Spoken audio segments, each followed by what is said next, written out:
जय हिंद दोस्तों। आज हम द ऑफिसर एकेडमी की सेट प्रैक्टिस 2 करेंगे। तो आइए चलते हैं। प्रश्न संख्या 1 कह रहा है कि ईश्वर चंद्र विद्यासागर ने किसके लिए प्राचीन ग्रंथों का हवाला दिया था। ऑप्शन होगा सी, विधवा हो सके। प्रश्न संख्या 2 कह रहा है भारतीय राष्ट्रीय सेना INA ने वर्ष कितना में इम्फाल और कोहिमा के माध्यम से भारत पर आक्रमण करने की कोशिश की। तो सन 1944 से। सन 1944 हो गया। अगला है हरियाणा राज्य में बनमाली, सिसवाल, कुड़ाल, मिर्जापुर, दौलतपुर और भगवानपुर में की गई खुदाई से मिलने वाले सबूत निम्नलिखित में से किससे जुड़े हैं। तो प्रारंभिक हड़प्पा संस्कृति, परिपक्व हड़प्पा संस्कृति, उत्तर हड़प्पा संस्कृति, उपरोक्त में से सभी होंगे। अगला प्रश्न कह रहा है विदेशी वस्तुओं के निषेध के संबंध में असहयोग आंदोलन का उद्देश्य क्या था। असहयोग आंदोलन का उद्देश्य क्या था। यह सभी होगा। भारतीय उद्योगों की रक्षा के लिए, आत्मनिर्भरता को बढ़ावा देने के लिए, अंग्रेजों की आर्थिक शक्ति को कमजोर करने के लिए। अगला प्रश्न है पानीपत के दूसरा युद्ध में मुगलों के खिलाफ अफगान सेना का नेतृत्व करने वाला हिंदू सेनापति हेमू निम्नलिखित में से किस सूर्य शासक का सेनापति था। तो सिकंदर का सेनापति था, सिकंदर शाह का। मार्च 1923 में इलाहाबाद में आयोजित स्वराज पार्टी के प्रथम सम्मेलन की अध्यक्षता किसने की। तो इसकी CR दास होंगे, अध्यक्ष थे, और मोतीलाल नेहरू सचिव थे।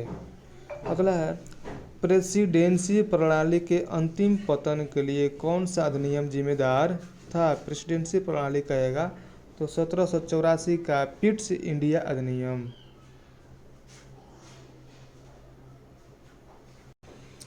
प्रश्न संख्या 8 पे चलते हैं।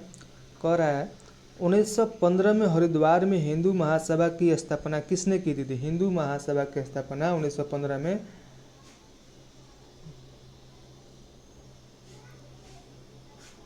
मदन मोहन मालवीय जी ने किए थे। आंध्र महिला सभा के संस्थापक कौन थे। आंध्र महिला के संस्थापक कहेगा तो दुर्गाबाई देशमुख हो जाएगा। अगला है कट्टर हिंदुत्व और राष्ट्रीय धर्म की शिक्षा देने वाली सामाजिक संस्था के रूप में कौन सी पार्टी उभरी। तो कट्टर हिंदू कहेगा राष्ट्रीय स्वयंसेवक RSS। भारतीय राष्ट्रीय ध्वज में हरा रंग किसका प्रतीक है। तो हरा कहेगा तो मिट्टी और समृद्धि से संबंध है। किस घटना से नेताओं में निराश और गुस्सा पैदा हुआ जिससे स्वराज पार्टी की स्थापना हुई। तो किस आंदोलन से निराश हुए। तो असहयोग आंदोलन की वापसी से। अगला कह रहा है भारतीय राष्ट्रीय कांग्रेस की पहली महिला अध्यक्ष कौन थी। तो पहली महिला कहेगा तो एनी बेसेंट। कब। तो 1917 में। और दूसरी कहेगा प्रथम भारतीय तो सरोजिनी नायडू। कब। 1925 में। प्रश्न संख्या 14 कह रहा है गांधी इरविन समझौता भारत के निम्नलिखित में से किस आंदोलन से संबंधित था। तो गांधी इरविन समझौता कहेगा तो हो जाएगा आपको 7 अवज्ञा आंदोलन से। ठीक, 5 मार्च 1931 को गांधी इरविन समझौता हुआ था। अगला प्रश्न कह रहा है कांग्रेस के गया अधिवेशन की अध्यक्षता किसने की जिसमें असहयोग आंदोलन वापस लेने पर निराशा और रोष व्यक्त किया गया। तो चित्तरंजन दास से, और ये बिहार में हुआ था, गया में हुआ था। ठीक। प्रश्न संख्या 16 कह रहा है कि भारत में सोने के सिक्कों को बड़े पैमाने पर किसने जारी करने वाले पहले राजा कौन थे। जारी करने वाले तो कुषाण हो जाएंगे। अगला है कांग्रेस मुस्लिम लीग समझौते का नेतृत्व करने में किसने महत्वपूर्ण भूमिका निभाई। तो महत्वपूर्ण भूमिका अब्दुल कलाम आज़ाद थे। अबुल कलाम आज़ाद। बंगाल में सामाजिक धार्मिक सुधारों में अग्रदूत आत्मीय सभा की स्थापना किसने की। आत्मीय सभा कहेगा तो राजा राम मोहन राय ने। और विवेकानंद है तो रामकृष्ण परमहंस मिशन, और दयानंद सरस्वती आर्य समाज से थे। पानीपत का तीसरा युद्ध कब लड़ा गया था। तो 1761 में। प्रथम 1526, द्वितीय 1556 और तृतीय 1761। अगला प्रश्न है, किस नेता ने अलीगढ़ में मोहम्मदन ओरिएंटल कॉलेज की स्थापना की? तो सर सैयद अहमद खान ने। प्रश्न संख्या 21 था, निम्नलिखित में से भारत की वर्तमान जीडीपी लगभग कितनी है? तो भारत की वर्तमान जीडीपी लगभग 2.66 ट्रिलियन है। अगला प्रश्न है, प्रयागराज उत्तर प्रदेश में राष्ट्रीय विधि विश्वविद्यालय का नाम बदल कर रखा जाएगा किस पे? तो राजेंद्र प्रसाद के नाम पर। फिल्म फेयर अवार्ड 2023 में किसे सर्वश्रेष्ठ अभिनेत्री को मिला है? तो आलिया भट्ट को मिला है, गंगूबाई के लिए। डॉक्टर एन गोपाल कृष्णन का निधन हो गया, वह किस क्षेत्र से जुड़े हैं? तो साइंस क्षेत्र से। केंद्रीय कैबिनेट ने देश में कितने नए नर्सिंग कॉलेज की स्थापना की मंजूरी है? Nursing college 157। अंतर्राष्ट्रीय क्रिकेट में 12,000 रन बनाने वाले दूसरे सबसे तेज एशियाई बल्लेबाज कौन बने हैं? तो बाबर आजम। प्रश्न संख्या 27 कह रहा है, नेशनल मेडिकल डिवाइस पॉलिसी के तहत कितने मेडिकल डिवाइस पार्क की स्थापना की जाएगी? मेडिकल डिवाइस पार्क कहेगा तो 4।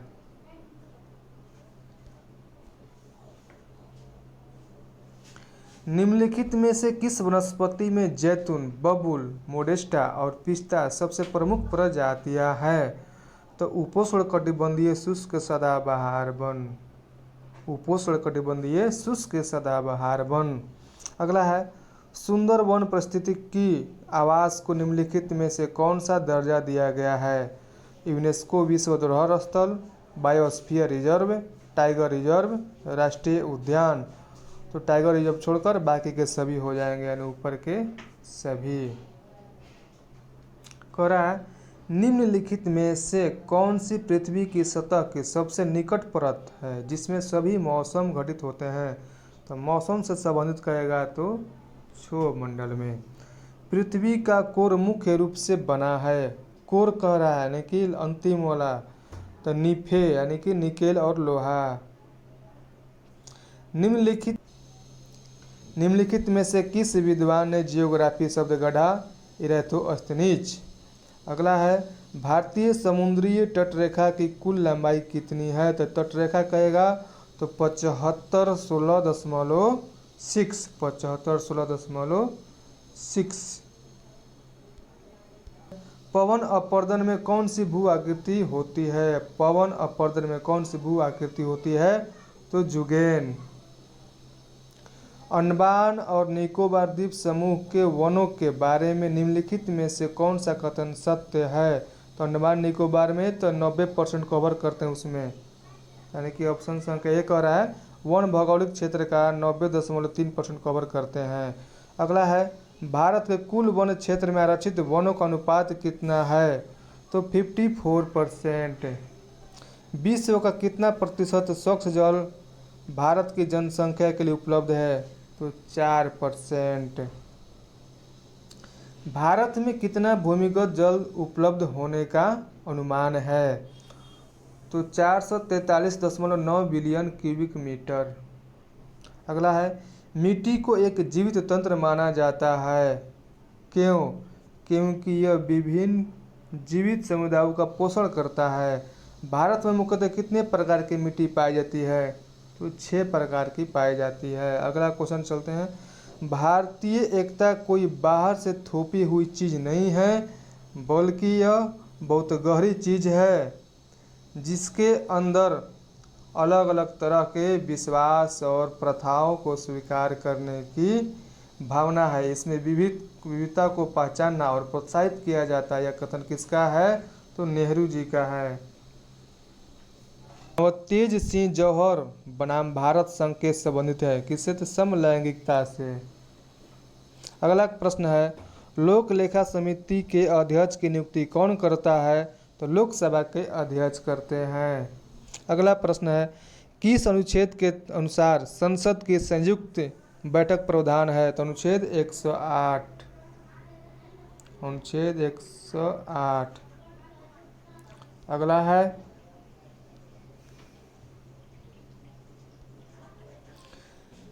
अगर किसी पंचायत का विघटन हो तो चुनाव होना चाहिए 6 माह के अंदर। निम्न में से 26 नवंबर 1949 को संविधान के किस उपबंधों को प्रभावी नहीं किया गया था? तो संवैधानिक संशोधन। अगला है, निम्न में से कौन सा नीति निदेशक तत्व उदारवादी बौद्धिक सिद्धांत है? तो समान सिविल संहिता। समान सिविल संहिता। प्रश्न संख्या 48 कर रहा है, सर्वोच्च न्यायालय ने पहली बार किस वाद में मौलिक अधिकारों और निदेशक सिद्धांतों के बीच मुद्दे को संबोधित किया? ऑप्शन, चंपकम देवराजन केस ने। अगला है, सत्यपथ ब्राह्मण ब्राह्मण ग्रंथ है यह यजुर्वेद। तृतीय बौद्ध संगीत निम्नलिखित में से किसके शासनकाल में हुआ? तृतीय तो अशोक के। कहाँ? पाटलिपुत्र में। लोथल शहर के संदर्भ में निम्न में से कौन सा कथन सही नहीं है? तो ऑप्शन कौन सा? यह गुजरात के माही नदी के तट पर स्थित था। यह ऑप्शन गलत है क्योंकि लोथल भोगवा नदी में है, भोगवा नदी के तट पर गुजरात में। अगला ग्रह है, निम्नलिखित में से कौन अकबर के नवरत्न का हिस्सा नहीं था? अकबर के नवरत्न का हिस्सा उस्ताद मंसूर नहीं थे। अगला है, निम्नलिखित में से किसने दिल्ली को सल्तनत की राजधानी के रूप में स्थापित किया था? दिल्ली को सल्तनत के रूप में राजधानी इल्तुतमिश ने किया था। अगला, निम्नलिखित में से किसने सर्वप्रथम 14 सूफी संप्रदायों अथवा सिलसिलों का उल्लेख किया है? तो अबुल फजल ने। सुधा दैतावाद के सिद्धांत का प्रतिपादन किसने किया था? तो सुधा कहेगा तो वल्लभाचार्य ने। रामानुजान कहेंगे तो अद्वैत विशिष्टतावाद। माधवाचार्य करेंगे तो द्वैताद्वैत। शंकराचार्य अद्वैतवाद के। प्रश्न संख्या 56 कह रहा है, अंतर्राष्ट्रीय योग दिवस किस तिथि को मनाया जाता है? तो 21 जून को। प्योंगयांग किस देश की राजधानी है? दक्षिण कोरिया। खबरों में रहे जैक मा किस देश का अरबपति हैं? चीन। अगेती झुलसा रोग आलू। केंद्रीय चावल अनुसंधान संस्थान कहाँ है? तो कटक। अगला कह रहा है, निम्नलिखित में से कौन से नेमसेक पुस्तक के लेखक है? नेमसेक पुस्तक के लेखक तो झूपा लहरी। अगला है, बथुकम्मा किस राज्य का त्योहार है? तेलंगाना। अगला है, भारत में सेंट थॉमस चर्च किस राज्य में स्थित है? Saint Thomas church Kerala. लावड़ी किस राज्य की नृत्य शैली है? महाराष्ट्र।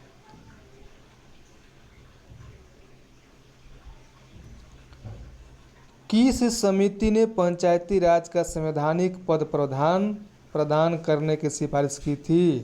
तो एल.एम. सिंघवी समिति ने। एल.एम. सिंघवी समिति ने। अगला है, राइडर कप किस खेल से संबंधित है? तो गोल्फ से। राइडर कहेगा तो गोल्फ से। प्रश्न संख्या 67 कह रहा है, किस देश ने अपना पहला स्वदेशी अंतरिक्ष रॉकेट नूरी लॉन्च किया? दक्षिण कोरिया। अगला है, हाल फिलहाल में किस देश का माउंट एशो ज्वालामुखी सक्रिय हुआ है? तो माउंट एशो कहाँ है? जापान में। राष्ट्रपति भवन के मुगल गार्डन का नाम बदलकर क्या रखा जाएगा? अमृत उद्यान। G20 की स्थापना कब की गई? 1999। क्रिस्टल विधि का प्रयोग किस पदार्थ को शुद्ध करने में किया जाता है? ठोस। अगला है, मोमबत्ती के जलने की प्रक्रिया में कौन कौन सी परिवर्तन होते हैं? तो ऑप्शन नंबर ए, भौतिक एवं रासायनिक परिवर्तन। भौतिक एवं रासायनिक परिवर्तन। जाइलम एवं फ्लोएम किस प्रकार के ऊतक है? ये जटिल ऊतक है। सेल की खोज किसने की? रॉबर्ट हुक ने। कोशिका का बिजली घर किसे कहते हैं? माइटोकॉन्ड्रिया। रक्त किस प्रकार का ऊतक है? तो तरल संयोजी ऊतक है। आर्थ्रोपोडा के उदाहरण में निम्न में से कौन से हैं आर्थ्रोपोडा संघ? तो इसमें सभी, झींगा, तितली, मकड़ी सभी हो जाएंगे। मोलास्का के उदाहरण में कौन से नहीं है? मोलास्का कह रहा है तो झींगा छोड़ा के, झींगा नहीं होगा, बाकी सभी होंगे। इनमें से कौन जल स्थलचर के उदाहरण है? तो उपयुक्त सभी, यानी मेढक, सैलामेंडर, टोड सभी के सभी जल स्थलचर हैं। गति के पहले नियम को क्या कहते हैं? तो जड़त्व का नियम। ठीक। बल की इकाई है न्यूटन। ऊर्जा के कौन से रूप होते हैं? तो सभी होते हैं। यांत्रिक ऊर्जा होता है, उसमें ऊर्जा होता है, आकाश ऊर्जा, विद्युत ऊर्जा, सभी ऊर्जा होते हैं। ध्वनि किस प्रकार के तरंग है? तो ध्वनि कहेगा तो अनुदैर्घ्य हो जाएगा, लेकिन ऑप्शन के अनुसार यांत्रिक तरंग होगा। यूएनईपी का मुख्यालय अवस्थित है। यूएनईपी कह रहा है तो यूएनईपी का मुख्यालय नैरोबी में है। अगला प्रश्न 85 कह रहा है, इको मार्क उन भारतीय उत्पादों को दिया जाता है जो पर्यावरण के प्रति मैत्रीपूर्ण हो। इको मार्क यानी इको फ्रेंडली, पर्यावरण से मिलता जुलता है शब्द। निम्न में से कौन पारिस्थितिकी तंत्र के विषय में सही नहीं है? तब यह अजैविक एवं जैविक दोनों संगठनों से युक्त होता है, सही है। इसकी अपने स्वयं की उत्पादकता होती है, ये भी सही है। यह एक बंद तंत्र है, बंद तो कभी हो नहीं सकता है पारिस्थितिकी तंत्र। 87 कर रहा है, प्रथम पोषक स्तर के अंतर्गत आते हैं। प्रथम पोषक तो हरित पादप। खाद्य श्रृंखला फूड चेन में मानव किस में आएंगे? तो प्राथमिक एवं द्वितीयक उपभोक्ता में आएंगे। अगला प्रश्न है, पारिस्थितिकी निकाय में ऊर्जा का प्राथमिक स्रोत है। प्रश्न था पारिस्थितिकी निकाय में ऊर्जा का प्राथमिक स्रोत है तो सौर ऊर्जा। स्वच्छ जल समुदाय में लैंटिक आवास का उदाहरण है। लैंटिक आवास कहेगा तो तालाब एवं दलदल। सर्वाधिक जैव विविधता कहाँ पाई जाती है? सर्वाधिक जैव विविधता कहाँ पाई जाती है? तो उष्णकटिबंधीय वर्षा वनों में।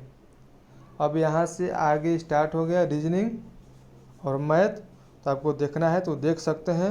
अब इसका डिस्कशन आप अपने कर दीजिएगा और लास्ट में इसका आंसर हम डाल देंगे।